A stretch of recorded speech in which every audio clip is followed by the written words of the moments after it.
Welcome to Energetics with Kim and Veronica, where we invite you to nourish the energy of your inner why, your inner healing, magic, prosperity, your curiosity, clarity, playfulness. Welcome home.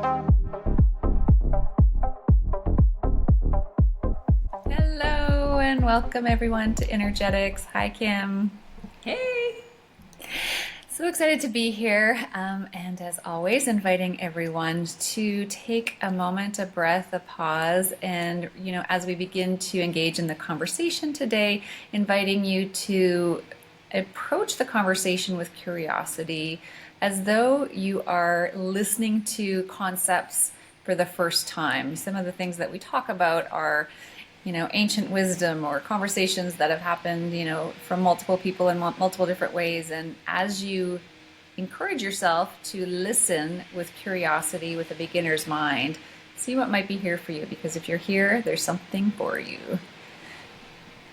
I like that. If you're here, there's something here. Awesome. Yeah, so I think we were thinking today that what we'll maybe dive into a little bit is the conversation around what it means to be versus do, right? So this is something we hear a lot in the self-development industry, and it's who you are versus what you do that determines what your experience will be in life, and that can be a really big head trip. Like how do you be instead of do? Yeah, exactly. Cause it's like, people, you'll often hear, just be. And listen, I get that. You get that. Our listeners get that. And yet there's the, how do you be while doing?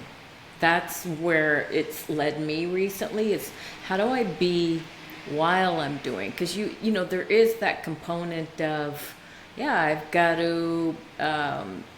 got things I have to do. Mm-hmm. It's part of being human. Yep. There's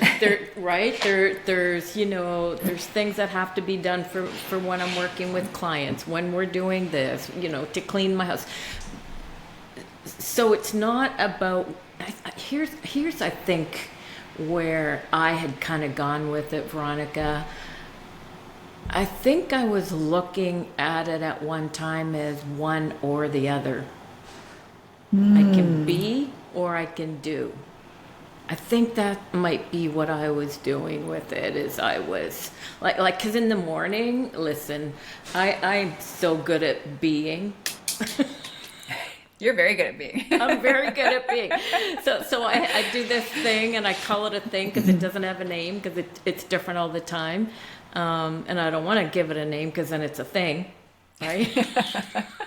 So now it's just a thing. Yeah, I do this thing. And so where I'm having my coffee and I'm not doing my emails, I'm not checking my work. So to me, that's always been, this is me being. So I'm having my coffee, maybe, my meditation, and that isn't, sitting, it's not that for me either. It could be. And so I use about anywhere between a good hour to a couple hours every morning just doing what I call my inner work.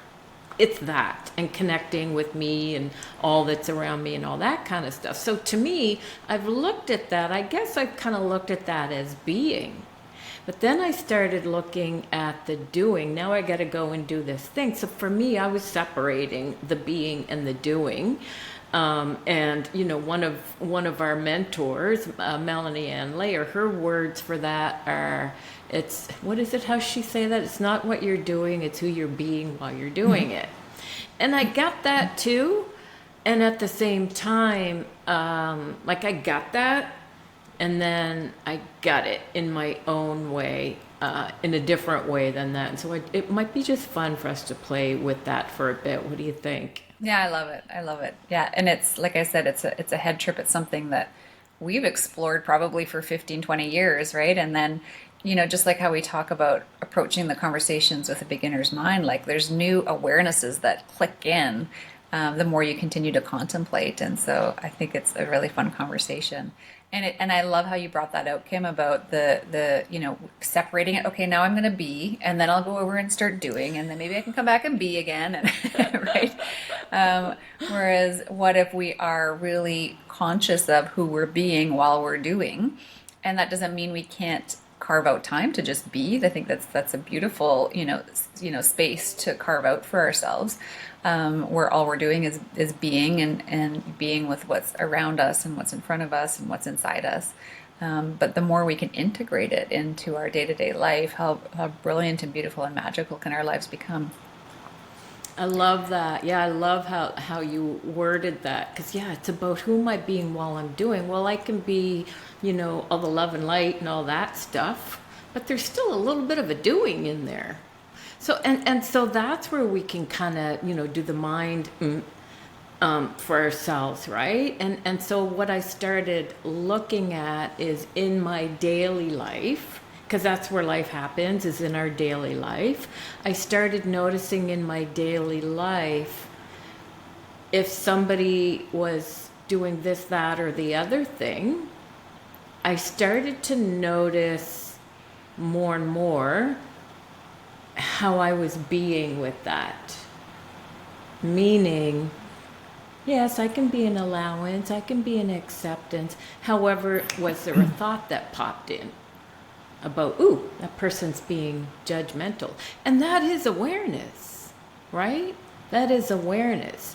But as soon as I noticed that, ew, that person's being judgmental, I started asking myself the question, is that the card I want to play? Is that the card I'm playing right now? Oh, I just judged her for being judgy. I just played that card right now? And so that's how it started to show up for me, and that's what I'm playing with right now more than anything, because it's like, and not more than anything, but it's really a thing that I'm kind of noticing is my thought about my thoughts. Mm-hmm. And just asking myself, is that the card I want to play right now? So it's almost like, imagine when I was conceived, when you were conceived, when we were all conceived, we were handed a deck of cards. Mine's different than yours, but it's still a deck of cards, right?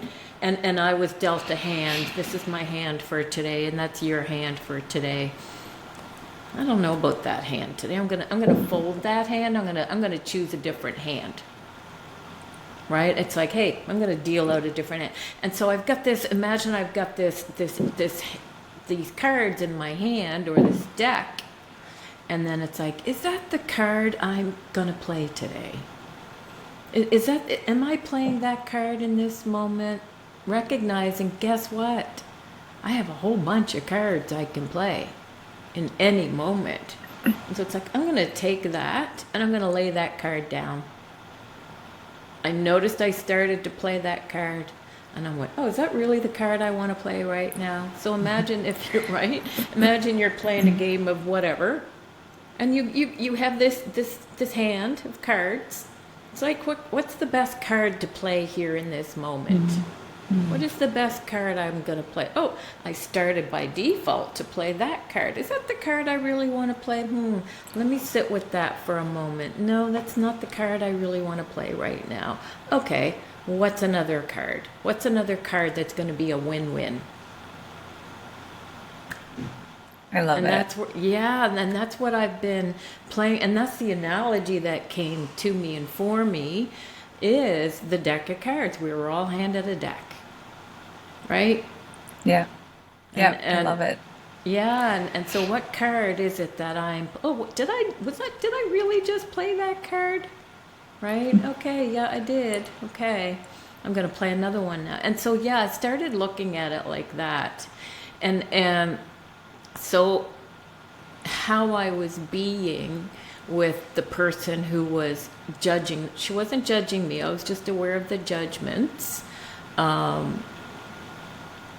And the thoughts that were popping into my head. I went, do I really want to play that card right now? No. Because as soon as I have that judgment about her judgments, or that thought about her judgments, I can have the thought about her judgments, but as soon as I judge someone for their judgments, now I'm in their deck. That's not even my deck. playing the same game. Exactly. And so it's like, is that the card I want to play right now? Really? Am I going to play that card? No, no. And it was so for changing things for me yesterday. Like I said, I'm just playing with this because it's kind of a new way of playing with it. Is look, am I going to play that card today? Am I going to play that card right now? Is that the card I'm going to play right now? And no, and laying that card down, picking another card. This card here's a win-win. So it's not shutting off my awareness of the judgments or the things, the whatever it is. Yeah. I'm I aware love of it. it. Yeah. So that was my being example for now, and what in the doing. Right. Yes. And the difference between the two. Yeah. And I think, so it really starts with awareness. We've talked about that before, observing, right? So really starting to bring awareness and observation to how we are reacting to life as it presents itself. And I remember when I first started to really take that on as a way of being, it took me a while. Like I would start, I'd say, okay, I'm gonna be really aware and conscious of my own thoughts and my own reactions to life. And I'd be 3 days in and I'd be like, oh yeah, I forgot. I have to, because it's a new muscle for some of us, right? Or maybe we've been practicing it and we just need to strengthen it a little bit more.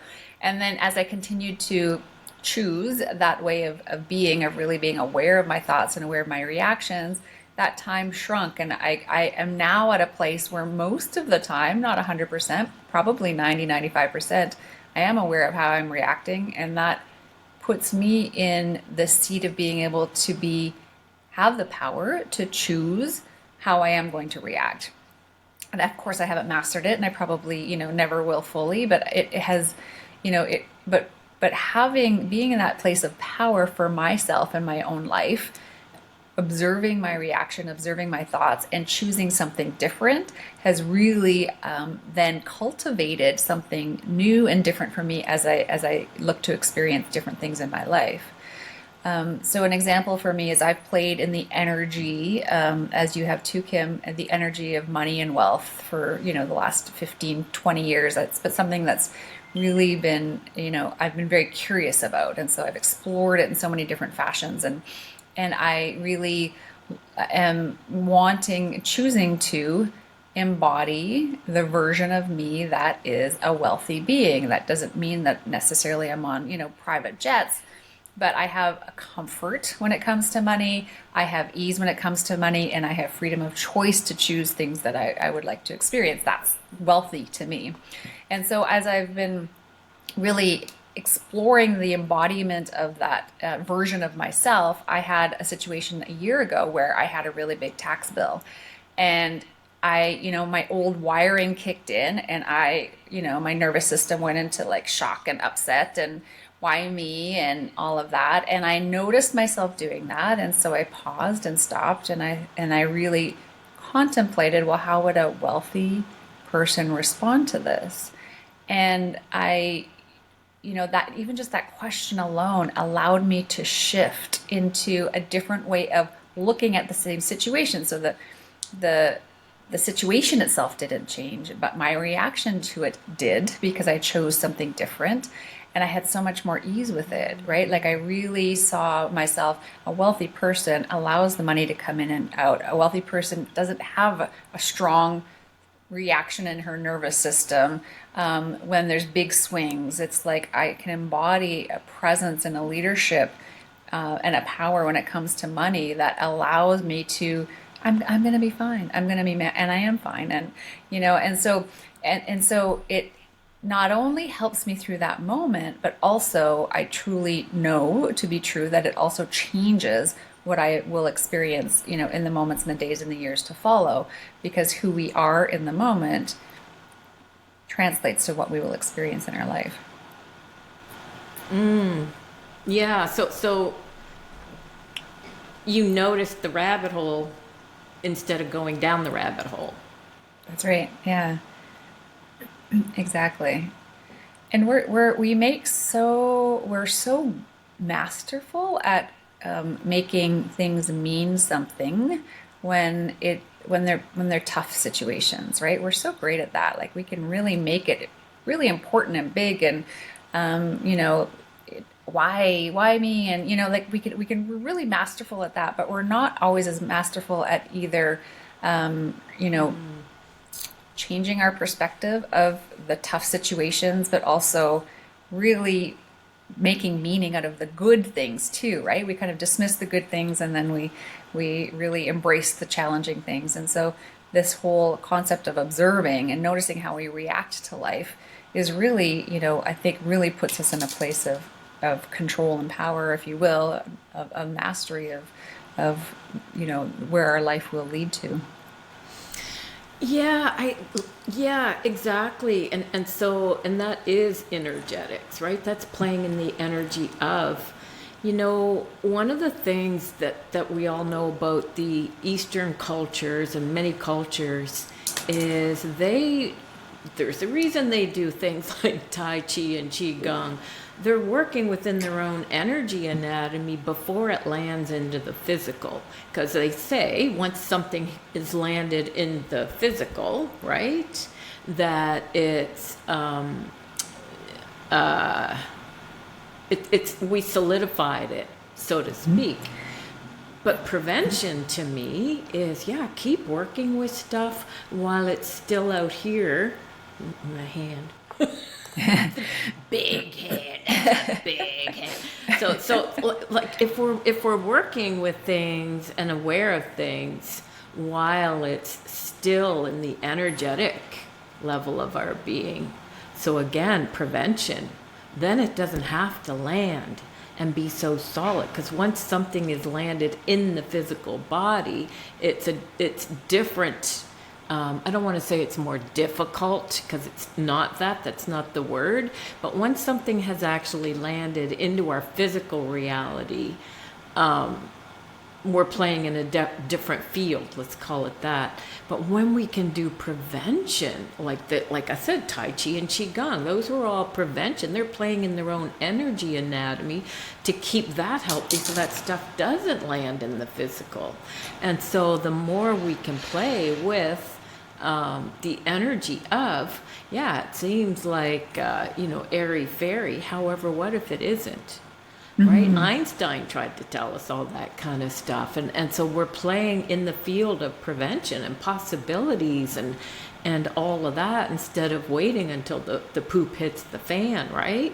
But yeah, forget where I was going with that, but I was going somewheres with it. But yeah, and so the being while doing, it's interesting. So this morning I was out and I was walking around the property, and I was, kind of being with this. Okay, here I am walking around the property, um, and it was interesting to play with. Well, am I being right now, or am I doing right now? And so just kind of not separating them like we have. It doesn't have to be one or the other. And so I started like, okay, so what is this? What do I do with that, right? So yeah, and again, I'm still exploring this one because it was just this morning, and so yeah, basically. As I'm walking around on the property, and I'm noticing, okay, that garden needs to be done, and different things like that, right? And so it's the thoughts that I have about the thoughts that I have while I'm in the world. Right, yeah.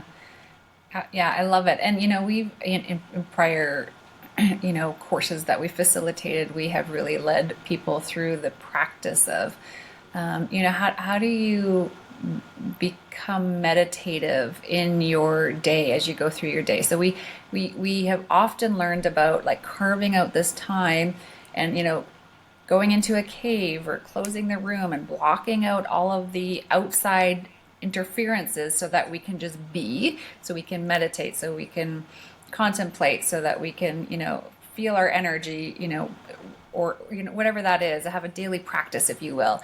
And then we come out of the door and we shut that door, and then we go back, we go into our life. and we leave that in that closed room until we come back to it, the next day or whenever we come back to it.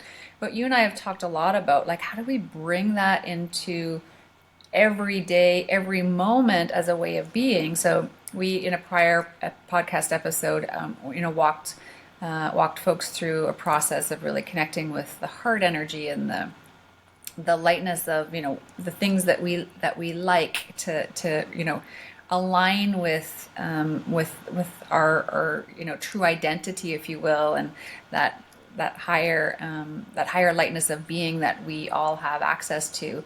And so there's processes that we can do to connect with that and to activate it and to embody it. And what if instead of doing it only behind the closed door, we can still do it behind the closed door, but we also do it in our day-to-day life. And so we bring it as a practice as we go to the grocery store, as we interact with, people through work or whatnot. Like, what if we start to become aware of that way of being through our lives? So for anyone listening, if you do have a practice, think about bringing that in. What does that feel like when you're doing that practice, and when you connect with that lightness of being, or however you would articulate that for yourself? And what if you can think about, okay, let me start to think about how I can bring that into my as many moments as I can through my day, and not beat myself up if I forget, but like just really start to become aware of it. So for me, it's heart resonance. I activate to my heart. I can feel my heart expanding. That's something that I've practiced a lot. And so it's easier for me to do because I've spent a lot of time there. But as I go through my day, and now I'm going for a walk, or now I'm in a meeting at work, or now I'm talking to my husband about a difficult conversation, and okay, how do I bring in my heart? How do I connect to that heart energy? And how can I be that, through my day, through what I'm living, instead of leaving it in that closed door in that cave in the mountain? Yeah, the being while doing. Yeah. Yeah. And it's kind of like, often we go about our tasks, and, you're at the grocery store, and it's like this get her done thing. Got to get her done. Yeah. Right? And so it's about, even when I'm out in the world, like you just said, like, who am I being when I'm out in the world? Am I super, super busy, busy, busy? Is that the card I'm choosing to play? And I think it also kind of comes down to being present with where you're at and what you're doing as you're walking around in the world with your eyes wide open. Like you said, yeah, we can still do it with our eyes shut or whatever, right? With the door closed. But what about being it in the world with our eyes wide open? And to me, when I was a kid and I would hear those words, be the change you want to see in the world, I was like, yes, I was looking for those words. There they are. What's the how? It's kind of where I went with that as a kid. What's the how? And I didn't have any evidence of it. I didn't have any role models of it at the time. But yeah, it's about while I'm in the world, what's going on here? What's going on here? And not judging myself for it, but literally, again, catching the rabbit hole before you're down it is great, right? Like you had talked about. But just going, is that the card card I want to play here? Is that a winning card to play here? And so for me, like even walking around this morning, it was like, can I just enjoy walking around without looking around at all the things I need to do and get done, right? And yeah, and so, and definitely as we notice that that's the card we just played, not judging ourselves for it, just going, oh, look at that. That's because that's part of developing the muscle of awareness, is even noticing, oh, I did that again. Okay, cool. Hilarious. Yeah, I did that thing again. Right? And so that's how we start to develop that muscle of awareness, is even noticing in the moment, but even if it's after the fact. But we're noticing. You're still muted, hon. No, I'm trying. There, can you hear me? There it is. I'm trying to unmute. I was trying to cough. I know. Awesome. Yeah. And yeah. So I think just noticing what card is it that you're playing, right? And not beating yourself up, but going, oh, right, I have other choices on what card I'm going to play here. I can Right, be because aware. what we feed energetically is what we are going to be experiencing in our life. Am I choosing to feed the energy of judgment, because then that will become more prevalent in my life? Am I choosing to feed the energy of, oh, I'll go through the supermarket and I've got to get it done and get everything in, like, because that generates more energy of that chaoticness, or that feeling of being rushed, or that pressure of having to do things. And the So what nervous is system. Yeah. Yes, yeah. So what energy do you want to feed? What would you like to choose to feed? And and make the choice that's in alignment with the highest vision you have for yourself and for your life, and see what changes. And for the world, yeah, exactly. Hmm. And yeah, so being gentle with ourselves, learning to laugh at ourselves, that's been a huge one for me. And the way that I do that, because we hear that, learn to laugh at yourself more and all that. And I've often, again, I'm like, how? Yeah, Right? exactly, And, and exactly. and so for me, the way that I've done it, as I said just a few minutes ago, is I go, oh my God, I did that thing again. I'm so hilarious, but oh my God, I'm awesome. I noticed it this time, even if it's a day later. It's like, oh my God, I did that thing again. So even if awareness shows up later, and it is a practice, it is a practice, and it gets easier and easier and easier, and then from you become more and more aware of your own awareness. And when you're looking at the rabbit hole and going, what card am I going to play here? Yeah, you know what? It might be fun for me to get on the rabbit hole for a minute. No. Yeah. Right? Because yeah, and that doesn't, Be that's light, about, yeah. yeah, and Be light with it all. Yeah. yes, be light even in the, be expanded even in the face of contraction. Yep. It's kind of like that, learning to laugh at ourselves and, yeah, asking the question, what card am I going to play here? Hmm. Do I want I to love play it. that card here? Is that the card I want to play? Yeah, It's a choice. Once you yeah, become aware, it's a choice. Yeah. yeah. And awareness is a practice for sure. Yes. Because we're Yeah. typically autopilot, default, all the React and things, right? respond. Yeah. Hmm. Cool. Awesome. Well, thank you. Beautiful conversation. Thank you, Kim. I appreciate you bringing it forth, and hopefully it was helpful to everyone listening, and you have some takeaways, some things to practice as you go out in your life. Until next time. Bye. Bye for now.